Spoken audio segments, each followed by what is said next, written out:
Бисмиллахир-рахманир-рахим. Пайгамбарыбыз саллаллаху алейхи вассаламдын доорунда Мусайлама деген мунафык эки жүздүү адам чыккан. Пайгамбарыбыз саллаллаху алейхи вассалам пайгамбар болуп турган убакытта бул мен пайгамбармын деп өзүнү пайгамбармын деп жарыя кылган туугандар. Ошондо бир канча убакыт өтпөстөн пайгамбарыбыз саллаллаху алейхи вассаламга бул жетет. Жана сахабалар айтат, бул Мусайлама мунафык эки жүздүүдү өлтүргүлө, кимиңер болсо дагы өлтүргүлө дейт. Азыркы учурдачы бизде ошол маалда пайгамбар десе ушундай өлтүрүү болгон. А биздечи азыр мен Кудаймын, мен Алламын деп турса дагы биздин эл жана депутат жана башка элдер карап отурат да бунучу. Аз буну жөн койсоң вообще эле минип алат башыначы. Депутаттар, башка элдер эмне кылып турабыз бул жерде? Мына Арслан Алайга окшогон акмактар токтотуш керек булардычы. Мен Кудаймын, мен Кытайга вирус жибердим. Мен жибердим буну. Мен Кытайдын карызын мен ушинтип кутулам деп өзүнү Кудай сезип атат тууганым. Бул эч бир нерсеге жакпайт тууганым. Аллах Таала өзү сактасын. Неге биздин депутаттар буларга чара көрүлбөйт? Неге анан азан айтса азанга каршы чыгат дагы анан ушундай нерселерге тыюу салбайт? Неге андайларга чара көрүлбөйт? Же духуңар жетпейби? Жетпесе айткыла, ордуңар бошотуп бергиле. Кеңири эле телевизорлорго, радиолорго чыгып мен Кудаймын деп жатат. Астагфирулла. Бул болбойт дей. Адамгерчиликке да жакпайт. Бул Кудай деген бул өтө бир биздин Аллах өзү. Кудай сактасын ал нерселерди. Чара көрүлүш керек туугандар. Мында койсоң көгөрүп бийикке көтөрүлүп кете берет экен туугандар. Бул акмак бардык кыргыз элини башкаларга жаман көрсөтүп жатат. Кана орустар, Россиян блогерлери мазактап буну. Бүтүндөй эле кыргыз элди мазактап. Тооба. Кичине уят деген нерсе керек да Арслан. Бир жашка барып калдың, эртең өлөсүң карап тургун, сасып жок болосуң. Арслан Алай, эгер сен чыныгы Кудай болгонуңда, сен өзүңдүн жашооңду оңдоп жүргөн болот элең, сенчи. Мурдуңду тарта албайсыңбы дагы макам? Мен өзүмдү Кудаймын деп сезесиң деп. Кантип сен Кудайсың, мурдуңду тарта албайсың. Кече шыңыңды көтөргөн киши бала элең го, бүгүн кичине китеп окуп алып мен Кудаймын деп. Кандай акың бар агачы? Сен акың жок, сен Кудай эмессиң. Сен капырсың. Сен өлсө жаназа окулбайт сага. Алып барып көмүп, ошондо сасып жок кылыш керек сенчи. Аллах Таала асырасын. Туугандар, калганын ушул видеодон көрүңүздөр иншалла. Башкаларга да жеткириңиздер. Кудай ушул жерде турупчу Кытайды эгер каршысынан кечпесе мен талкалап коем. 4 миллиард доллар карызбы? Мен 40 миллиардка минуска түшүрүп коем. Мен эмне менен башкарам? Инопланеттен периште, арбайт, табиат, от, суу, таш, аба. Вирус жөнөтөбүз, куюн, булут жөнөтөбүз. Кырсык укмуш болот Кытайда. Аябай талкаланат. Мен өтө чоң энергия жөнөтүп койдум ушу Кытайгачы. 1-2 күн болуп калды. Эми жыйынтыгын ачыктанды көрүп баштайбыз. Себеби мен Кудаймын.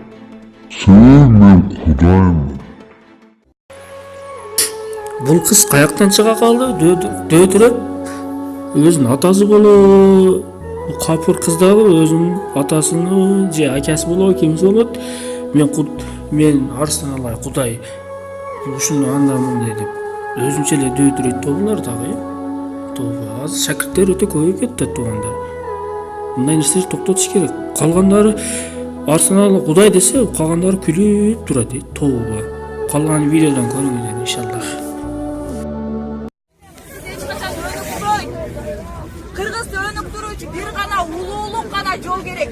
Кыргыз качан гана өзүнүн улуу эл экенин билгенде, керек болсо ошондо чек араларыбыз ошондо, Кыргызды ошондо башка улуттар сыйлап ошондо баркы көтөрүлөт. Эмнеге Тажикстанда тажиктер кыргызды кордоп атат? Тажикстандын чек арасы сакталып элек. Өзбекстан ар жактан кол салып атат. Керек болсо Кытай өзүнүн карызын доолоп атат. Эмнеге? Себеби кыргыз өзүнүн улуулугун тааныбай жатат. Кыргыз качан гана өзүнүн улуу эл экендигин билгенде, керек болсо Тажикстан эмес, Казакстан эмес, Кытай өзүнүн карызын кечет. Кыргыз ошондо дүйнөгө башчы болот. Ансыз кыргыз эч качан өнүкпөйт. Мисалы, үй бүлөдө улуу ага өз ордун билбесе, ата өз ордун билбесе, үй бүлөдө тынчтык болбойт да. Ошол сыяктуу эле кыргыз өзүнүн улуулугун билбесе, кыргыз эч качан өнүкпөйт. Өз гана ал. Билбеген үчүн, билбеген Арыстанбай Абдулдаев мындан 2 ай мурун Сооронбай Жээнбековдун сезону бүтөт. Сезону бүткөн, керек болсо чөп куурап баштайт. Керек болсо бак куурап баштайт. Ошол сыяктуу эле 24-ноябрда, мисалы 2017-жылы 24-ноябрда Сооронбай Жээнбеков инаугурация берип, ант берген. Ошол күндөн баштап 2 жылда 24-ноябрда Сооронбай Жээнбековдун сезону бүттү. Бул ааламдан берилген шарт. Ошондо 2 ай мурун Арыстанбай Абдулдаев өзү лично пресс-конференция берип, тынчтык жолу менен Сооронбай Жээнбеков Сезону бүткөн кандай кетеби? өзүнүн тактысын тынчтык жолу менен өткөрүп бербесе, кыргыз эли укпол күн чыгар, бул революция болуп кетет деп. Азыр Арыстанбай каякта? Берген. Өзүңүздү тааныстырып койбойсузбу? Менин атым Дүйшөнкулова Таптыгүл. Мен жогорку окуу жайлардын биринде студентмин. Мен окуйм. УГУ университетинде окуйм. УГУда окуйм. Журналистика. Буга чейин теологияда окугам. Кыргыз өзүнүн улуулугун тааныбаса дейт. Кыргыздын улуулугун таанычы бир гана адам бар. Ал Арыстанбай Абдулдаев. Ал Арыстанбай. Силер билип атасыңар. Силер билип атасыңар. Мисалы, мен Фейсбукта Таптыгүл Дүйшөнкулова деп катталганмын.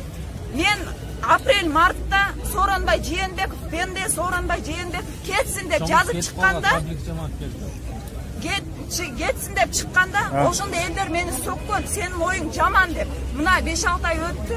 Элдин баардыгы ойгонуп, чын эле Сооронбай Жээнбеков өзгөртө албастыгына көзү жетти. Силер аз билип атасыңар, Арыстанбай мындай псих дегенде ойдо билип атасыңар, симпатия деп. А 5-6 айдан кийин оюңар өзгөрөт. Сине эсиңерден чыгарбаңар. Бул баары бир болот.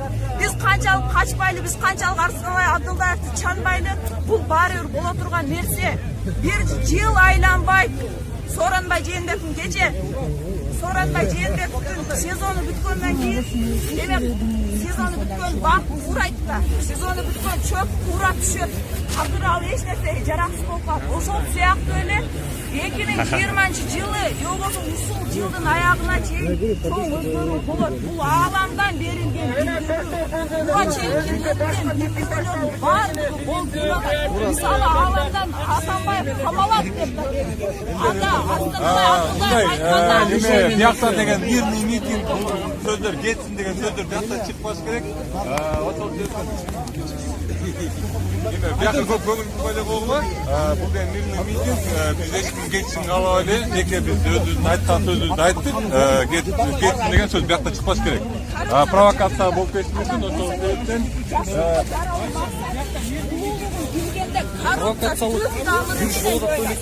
Жок, болуп кетиши мүмкүн ушул сөздөр мененчи, анткени митинг өзү мирный болгондой, мирный болуш керек да.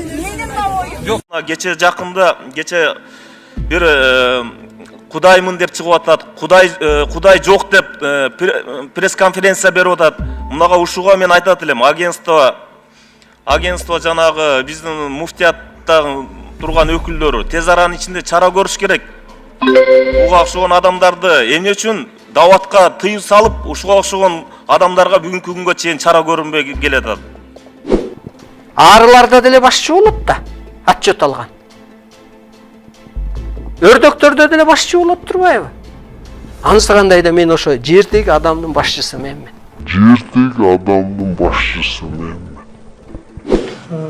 Действительно, сейчас в данное время подтверждается насчет погоды, насчет климата, да, Не зимы, а вот зима не будет, именно зима. Мужики, зима есть. В Якутии минус 52. И зима не будет. И сами там видите. Да, видим, вот за окном дети в снежки играют. Зима не будет. 30 января. Рига, Латвия, Европа. Сейчас минус 10, и вот это, черт побери, снег. Зима не будет, блин! Арстан Алай сказал, зимы не будет, зима не будет, зима не будет. На русском языке, видимо, это звучит немножко по-другому. А, я все понял. Зима не будет, это кот. Все ржали над зима не будет. Зря. То есть вот этот момент и есть момент инициации, момент тотального квантового скачка. Все, конец! Тотальный квантовый скачок. То-то я все по кадру квантово скачу. Товарищи киргизы, вот вам не стыдно за своих соотечественников? Ну правда, они все границы переходят. Вон, наш старый друг Кыргытлер Абделдаев тоже одел крутую банную шапочку и прокачал свой скилл шизофазии. Почему я называю Путина сложный биоробот? Поняли? Путин вам не краб какой-нибудь. Путин сложный биоробот. Сложный. Путин сложный биоробот, это вам не письки на заборах рисовать. А, извините, я тут синдром золотой рыбки подхватил. Путин краб, да? Он сложный биоробот. Например, роботу программу Даши, он делает же. Правильно? Сложный биоробот. Он может делать. Запомнили? Путин сложный биоробот. Но он такой не один. Арстан Алай назвал Путина биороботом. Барак Обама такой же биоробот. Такие же биороботы, которые стоят за этими людьми. И охотятся на Джона Коннора. Код будущего. У Кыргызстана. Код будущего. Например, вот в Западе видите, что творится. Правда, что творится? Куда ни плюнь, биороботы, тотальные квантовые скачки и сплошная зима не будет. Абделдаев раскрыл нам секрет. Зима не будет. Зима не будет. Ты на снегу не оставишь желтый след. Зима не будет. Зима не будет. Могул ушул катталбай сиздерден каттоодон өтпөй иш алып жүргөн диний уюмдар барбы? Каттоодон өтпөй иш алып барган диний уюмдар жок. Эгер алар ошондой иш алып барса, мыйзам түрүндө чара көрүлөт. Кандай чара көрүлөт мыйзам түрүндө? Мисалы, каттоодон өтпөгөн 20 уюм бүгүнкү күндө тыюу салынган сот тарабынан экстремисттик деп. Аларга атайын ошол күч органдары мыйзам деңгээлде чара көрүлөт. Ал эми иш аракеттери мыйзамсыз болуп калса, мисалы саентологдор, бул граждандык кодекс боюнча аларга штраф салынат, сотко өткөрүлүп. Азыр сиз тактап коелу, суроого жооп бердиңиз. Мына теңирчилер кайрылган жок деп айттыңызбы сиз? Теңирчилер буга чейин кайрылган. Кайрылып, анан билесиз 2016 жылы соттун чечими менен буларды кайрадан ошол комплекстүү анализ жүргүзүп, кайрадан ишин карагыла деген. Биз комплекстүү анализ жүргүзгөнүбүздө ошол анализ негизинде каттоого мүмкүн эмес деп маалымат келген. Бүгүнкү күндө кайрадан документтерин бизге тапшырылат. Анда эмне үчүн алар мына кыйкырып мен кудаймын деп, теңирчимин деп жүрөт? Кандай жазага тартылды ал анда? Ким буга жооп берет? Укук коргоо органдарынан анда. Улукбек Зулпукарович, теңирчилердин үгүтү айткан сөздөрү экстремизм багытында же болбосо улуттар аралык кастыкты козготуу багытында эме келбейт. Экспертиза чечими жок боюнча. Жоопко тарта албайбыз. Жок, катталбаган диний уюм ишин алып албайт деп атпайбызбы мына азыр? Катталган жок да булар. Ошо диний уюмдун иш аракети жана үгүттөрү мыйзамга каршы келиш керек да. Экстремизмге багытында анан улуттар аралык кастыкты козгоо боюнча. Демек байкалбайт. Жанагындай экстремизм эмес, улуттар аралык кастык жок деп катталбай эле жүрө берсе болот экен анда. Катталбай эле уюшуп алып, мына биз ушундай уюмбуз деп. Ошондойбу? Сиздин сөзүңүз боюнча. Жок, мен каттоо боюнча аны айта албайм. Бизге анда ким айтат муну? Урматтуу Улукбек Зулпукарович, теңирчилер бүгүнкү күндө диний уюм катары каттоодон өткөн эмес. Булар диний уюм болуп эсептелбейт. Алар ким болуп эсептелет анда айткылачы? Мына кыйкырып атпайбы? Мен кудаймын деп атат, биз момундай болду. Азыр эле сөзүңүздөр бири-бирине каршы чыгып атпайбы? Эгерде булар бир динден башка динге үгүттөп атса, анан ушундайбыз деп атса, бул кандай? Бул бир чара көрүлүш керекпи же анда булар мыйзам бузбаса жүрө бериш керекпи? Ал жеке ошол кудаймын деп кыйкырып аткан адамдын өзүнө карата анын айткан сөздөрүнө жараша бүгүнкү күндө экспертиза материалдар жөнөтүлгөн, ошонун жыйынтыгында атайын бир чаралар көрүлөт. Эми биз мындай тарыхка да көз салышыбыз керек да. Негизи кыргыздар илгери отко, теңирге сыйынып келген. Муну ислам дини келгичеңде. Мына азыр ислам дини бар. Бирок буларды деле ушул тактап коюш керек да. Бул кайсы мыйзамга туура келип атат, туура келбей атат. Ушул жерде мына укук коргоо органдары менен сиздердин ортоңордо так неме жок. Кайсыл учурда алар жооп бериш керек деген. Мыйзамга өзгөртүү керек болсо алып келгиле. Мурда билесиз, 299 эле азыр 315 болуп калды РП боюнча. Ал жерде расалык, анан улут аралык диний мүнөздөгү чакырыктарга атайын кылмыш иши козголот деп турат, ошол боюнча иш алып барылат. Мына диний мүнөздөгү деген болгондуктан анда биздин укук коргоо органдары муну билбейт экен анда мыйзамды. Диний чакырыктар болуп атпайбы?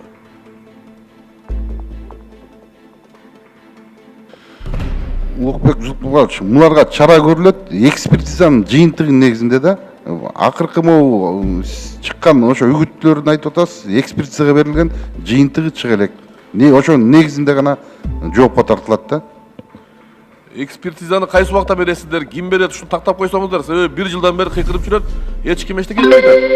Булар арызданып атышат, бизди каттабай атышат, биз каттоого кайрылдык деп атышат.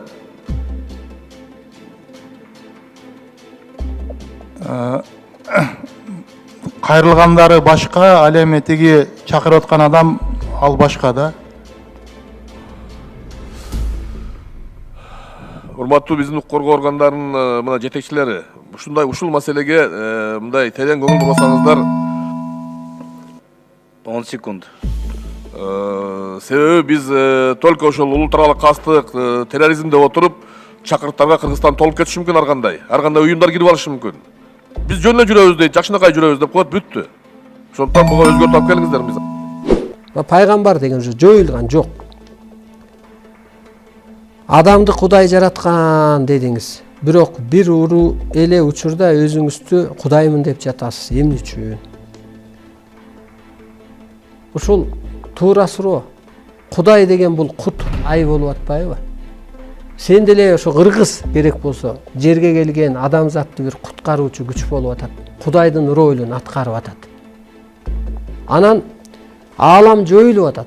Кудайдын күчү жоюлуп атат. Сени жараткан, жасаган эми адамды келип, ал энергия да, ал бир корпус эмес, ал өзүнчө бир жүрө бербейт. Ал мисалга мына энергия бир периште кийбес адам жазбайт да.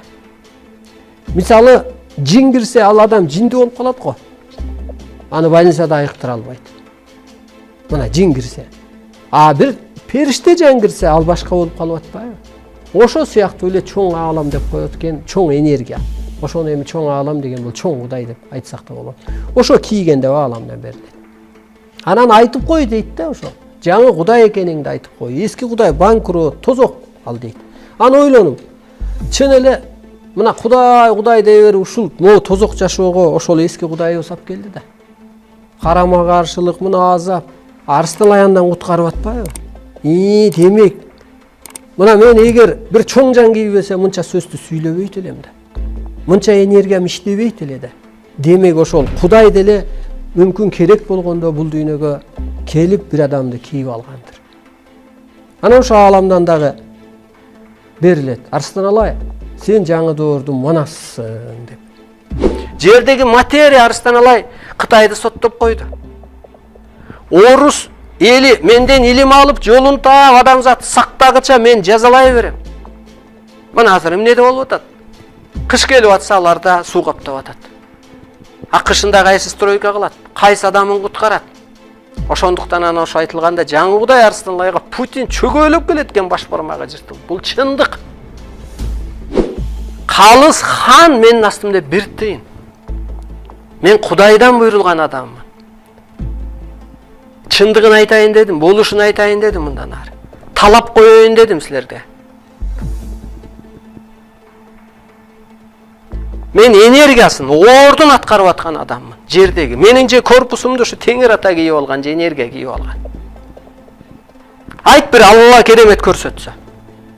А мен көрүнүш көрөм. Мен баарын көрөм, сезем, угам. Анткени мен телом ошого даяр.